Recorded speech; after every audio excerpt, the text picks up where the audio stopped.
parents how much we love you and how much we are so thankful that you guys are our parents. So we love you guys. Thank you.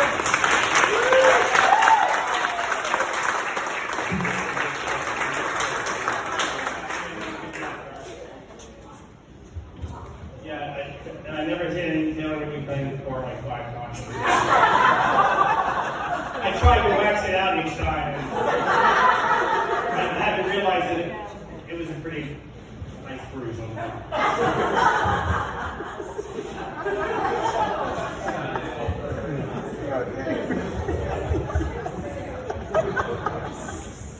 Okay, well, I'm going to try to get through this without tears. Not sure it's possible, but since a few of you already shed some, I guess I'm in good company. And the themes do continue. They say opposites attract. In the case of Dave and I, that is definitely true. As many of you know, I'm a planner, and there's not a detail that I don't love. Dave, on the other hand, is Mr. Spontaneous, and he has never met a detail in his life. I have been described as a bit intimidating. I cannot even imagine that. Whereas Dave has never met a stranger. Our kids often say, Dad brought another friend home, Mom. And while I have a small bit of the extrovert in me, but not nearly as much as you all think there is, Dave is an extrovert on steroids.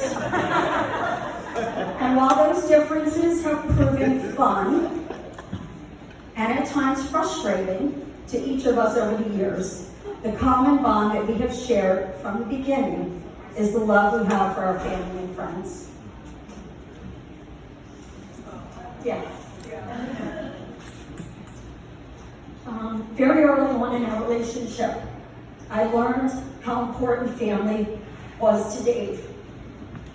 Whether it was him sharing with me the time he spent with his mom at the end of the week, talking about everything that happened, or sharing with his mom what we had done on a recent date. I was like, really? Or his daily workouts with Keith and his diet, or water skiing with Nancy and Steve. Family was a central part of Dave's life. In fact, within a few months of dating, Dave asked me to go to a boat show in New York City with his mom and dad, and his brother Steve and Steve's wife, Deb. What I remember about that day, and it stuck with me then as a 19-year-old, and even to this day, was how easy they were together. How much they liked being with each other. How fun they were to be around. I remember we laughed the entire day. And at one point, Connie, Dave's mom, pulled me aside. Dave and his brother and his dad, George, and Gay were walking ahead of us on the sidewalk in New York City, and Connie pulled me aside. She said, I need to tell you something. Okay, what's that? She said, I just want you to know I will never be an interfering mother-in-law. I'm 19. I said, I think she knew something that Dave and I, at 21 and 19, had not even realized, that we were likely to end up married. And true to her word, my mother-in-law never interfered. She was supportive, she was loving, she was there, but she never interfered with our life. Friends, too, have played an important role in our lives, as evidenced tonight. And right from the beginning. I remember meeting Mark, who was living in California at the time, within a few months of Dave and I starting to date. And how lucky it was that Rosie and I became instant friends. The relationship the four of us share has been one that has strengthened and deepened through the years.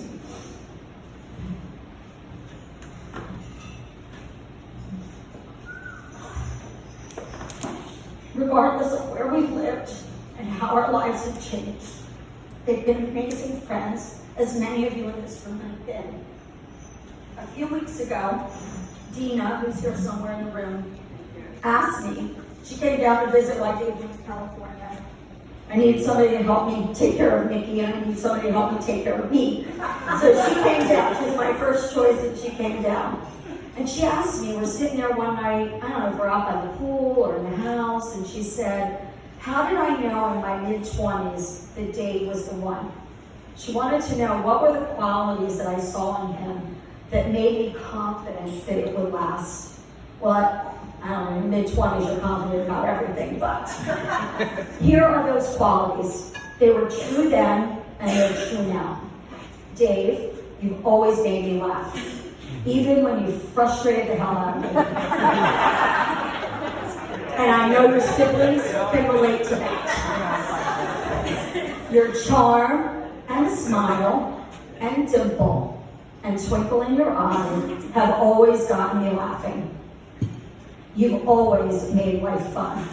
Whether it was riding motorcycles to the shore when we were young, or watching a movie at home. He used to stay awake back then. Or making homemade pasta and pizza, to throwing parties at Tomasso just so I could hear your band play. Our life together has never been boring. The third thing, you've pushed me out of my comfort zone. And that might surprise some of you. In the early years, it was learning to water ski, which I never did master, or pulling me onto the dance floor, which I also never did master. To the two biggest decisions of our life. One was starting our family in 1995. I wasn't so sure I was cut out to be a mom. We ended up pregnant. He convinced me I would be okay at it. And the second one was a move to Virginia in 1998 to take a big promotion with Sunrise. A few of you in the room know the story, but a lot of you don't. I was very hesitant to take that job. It meant leaving our family, our friends, New Jersey, the only place we'd ever lived, to go to godforsaken Virginia. I was 5 months pregnant. Not a lot of people knew it at the time. We had a 3-year-old. And I was going to take a job that 4 different people had failed at in the previous 5 years. And I'm like, and why would I do this? And I remember sitting on the couch in our family room in Southampton, New Jersey. I'd just gotten back from the Sunrise of Haverford opening. I'm talking to Dave about it, and he said, you have to take this job. I said, why? It's crazy. I'm a planner. Everything was no. It was like this whole long list of no's, like the reason not to do it. And he said, but if you don't do it, you'll always wonder what if. So you've always pushed me out of my comfort zone. But along with that, he's always been supportive of me as a person, of my career goals and my ambitions. And they were always pretty great. They were always big. In the early years, he was there when I was finishing college and moving up the ranks at McDonald's because I wasn't satisfied just to work the cashier or the French fry machine. And in the later years, it was graduate school. I came home one day and I said, Dave, I need to go to graduate school. He said, why? I said, because all the people that have the top jobs in this field are middle-aged white men, and they don't know so much. And so, I don't want to do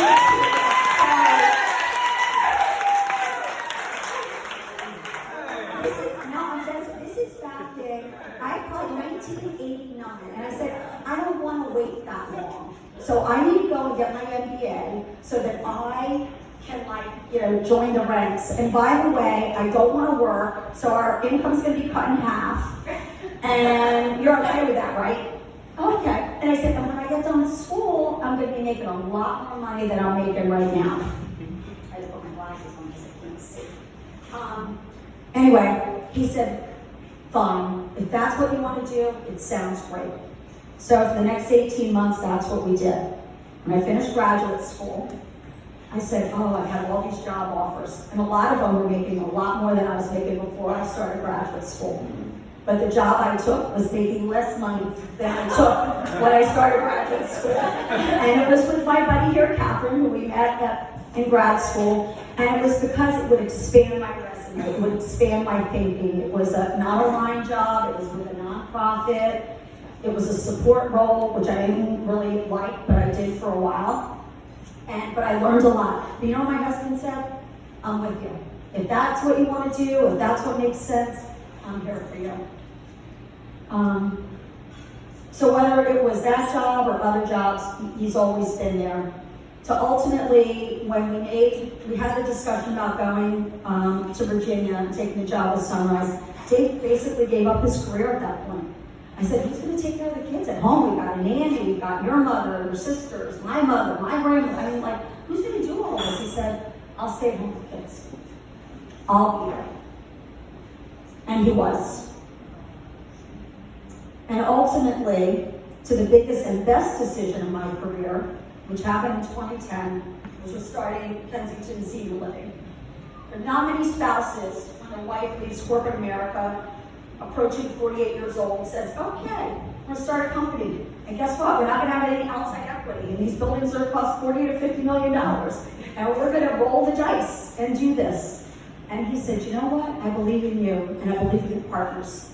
And so from the days of college to McDonald's to ultimately KSL, he has supported every single step of my career. And lastly, I'll finish with where I started, and that's family. I saw what a wonderful relationship you have with your mom. You spent time with her, you loved talking to her, you went out of your way to do nice things for her. I loved how you talked about her. You adored her in a great way. And I thought, wow, if that's how he's like with his mom, I bet that's how he'll be over the years with his wife. And that you've been. Through the challenges and joys of raising children, to careers ups and downs, we've had more ups than downs, the wonderful travel we've enjoyed, to the health challenges we've weathered over the past 3 years, I could not have chosen a better life partner than you. Yeah.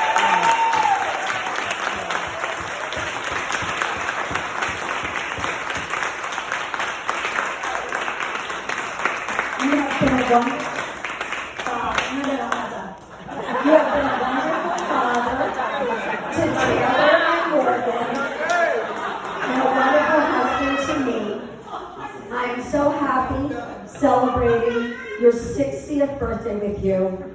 It's our 38th birthday celebration together. Here's to another 60. I love you more than you'll ever know.